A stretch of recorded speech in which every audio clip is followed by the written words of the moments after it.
Well, I've been travelling up and down the nation for weeks now, looking at interesting cinemas. Some of them are nearly 100 years old. But today, it's not cinema history, it's cinema future. And people tell me they've seen the future, and it works. Well, here I am at the BFI London IMAX Cinema. And in front of me, there's the usual acre of seats. But here, they've got an acre of screen.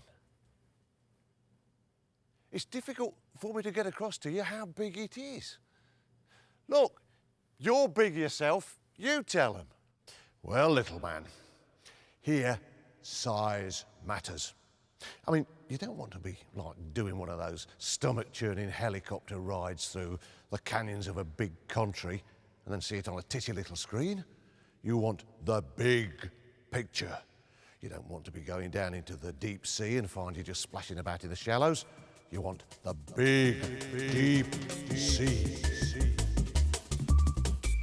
Ian, I must say that obviously a lot of our viewers won't have seen IMAX, and, well, I mean, they can't get an idea but through looking at the television screen. Give me an idea, as best you can, of what they get when they come in and sit down and say, right, let me have it, this is IMAX. It's hard to describe IMAX. You actually have to have the experience, but I'll have a go. Essentially, it's a very, very large screen. This is the largest screen in Britain. It's about 7 stories high. Because you're sitting on raked seats quite near the screen, the impression is one of complete immersion. You don't see the edges of the screen. Your periphery vision is gone. So it's a little bit like watching reality. Because it's projected from a very large print, much larger than a 35mm print, it's 10 times as large. It's crystal clear, so it's much sharper than 35mm. That's combined with an extraordinary sound system. We've got 45 speakers around here, hidden around this auditorium. So crystal sharp vision, enormous screen, fantastic sound. Feels like you're there. I originally thought that these IMAX cinemas that spring up around the world, it must be some big international organisation that goes around the world building these cinemas and putting in the big screen. That's not the case, is it? What exactly happens? The way it works is IMAX are a corporation, they're in Canada, and they invented the IMAX system about 20 years ago, actually. We lease from them the IMAX projector, and that's the system that runs this extraordinary screen. But they don't actually build cinemas. This cinema is built by the British Film Institute and owned by the British Film Institute. Thanks in part to lottery money, the Arts Council of England gave us £15 million towards this. What we're operating here is a film centre. The British Film Institute, quite simply, is set up to educate and inform about film. We do that across a whole range of different formats. We can show 8mm and 16mm and 35mm. What we've never been able to do is show IMAX. If people thought we've got over the gimmick, as they might see it, of going woo very fast over canyons and being shocked and so on, and people just said we've seen that, but we're not going anymore, is there a danger that if it started to lose money, it'd close? This cinema could become a 35mm or a 70mm cinema. Oh, you could adapt then. It's completely equipped to show that. And in fact, we're going to be introducing 70mm films anyway, because this is, well, it's the largest screen in Britain. Now, that brings me to a parallel with the very earliest days of cinema, which is strange because we're at the cutting edge here. But rather like in the early days, you had to go to the tent or the building. You've got to come here. You can't take this home, despite all the websites and audios in the world and videos. You can't take IMAX in your own home. It's interesting you mentioned the history of film, because I think IMAX is quite similar to that. The history of film started off as a show attraction. It started off in fairgrounds, in fact, and most of the films were not narrative. They were just thrills and spills. People came to see the technology. Certainly there's an element of people coming to see this extraordinary technology here, but the films themselves are progressing and progressing fast, and they're moving away from the kind of roller coaster films that you're talking about. We're beginning to see some quite big players in the IMAX filmmaking side now. Disney, for example, have just made Fantasia, which is specially made for IMAX. So you're seeing a whole range of topics on IMAX. And I think at the end of the day, if you like the large screen, and if you're interested in big screen, this is the ultimate. The screen's really, really big. With a screen like that, I expect the projector's going to turn out to be really, really big. I'm told the projectionist, incidentally, is, you know, just normal size. Whew.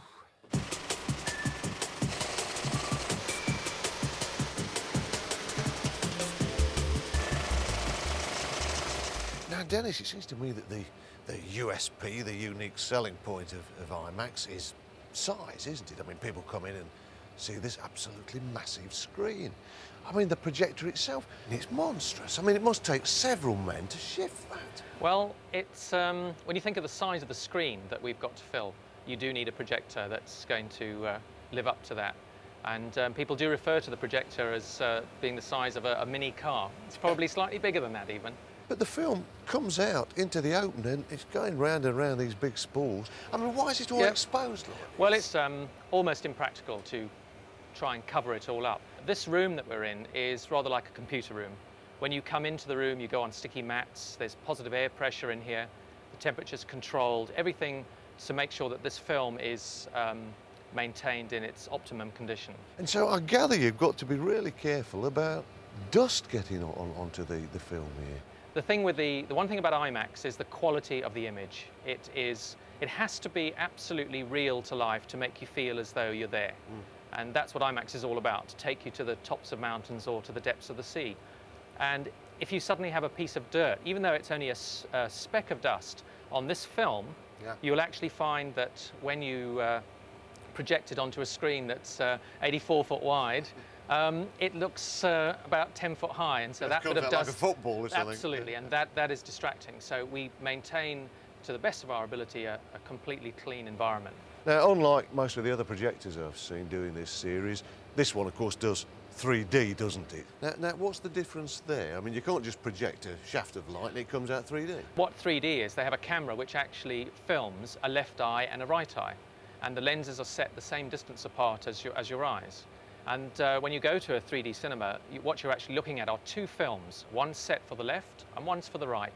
And you wear the polarized glasses, and your brain does the hard work of actually putting the two images on one on top of the other, giving you the fantastic 3D that IMAX is.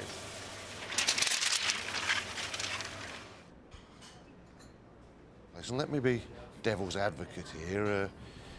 Is this all just a big gimmick?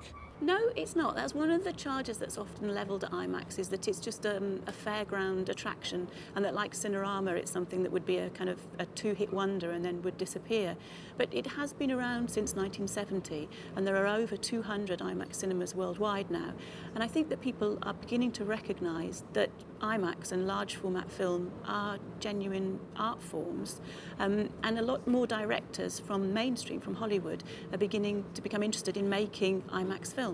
So there are problems in making these sort of films, in that if you've got an adventure-style film, you know, a story, you couldn't just do, well, close-ups or sudden movements of the camera. There needs to be a whole new language for IMAX. You can't just say, right, well, this is how I would make a 35mm film, so therefore I'll just do it and it'll be bigger. It doesn't actually work like that. If you think of a human face and the way that we're used to seeing it in the cinema, if you then put it onto a screen which is the height of 5 double-decker buses, the public can't actually read the emotions on that face very well, and they start to get confused as to what they're watching. So you need to frame things differently. You need to go for medium shots rather than close shots. You need to try and put people within frameworks. So whether it's you shoot through the windscreen of a car, or you shoot through the window of a house, or something like that. Or if you just do a sudden pan across with the camera. If you do a sudden pan across, then half the audience kind of fall out of their seats because they're going with the camera. Do you foresee the time then when, or most major towns will have an IMAX cinema? That's already happening in the States. Most major cities in the States have now got one or more IMAX screens. And in this country, you know, we've now got 2 in London. There's one in Bradford, which is the first one that Britain had. That's been there since 1983. There's one opening in Bournemouth, one in Bristol. They're talking about one in Glasgow, Birmingham. You know, they are springing up. And I think the more cinemas there are, the more people will become intrigued and go, oh, well, let's go there. It'll become an option.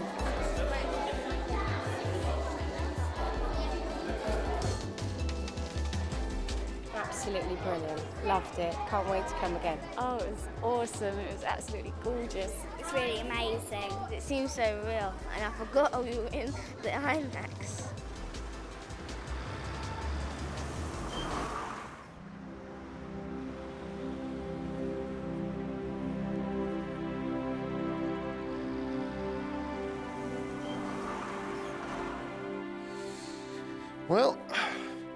We've seen a lot of cinemas, but it does look as if in the new millennium there still will be little cinemas, cinemas with just one screen, cinemas with an organ in some cases. But I'm wondering if sometime in the future all films are going to look like this.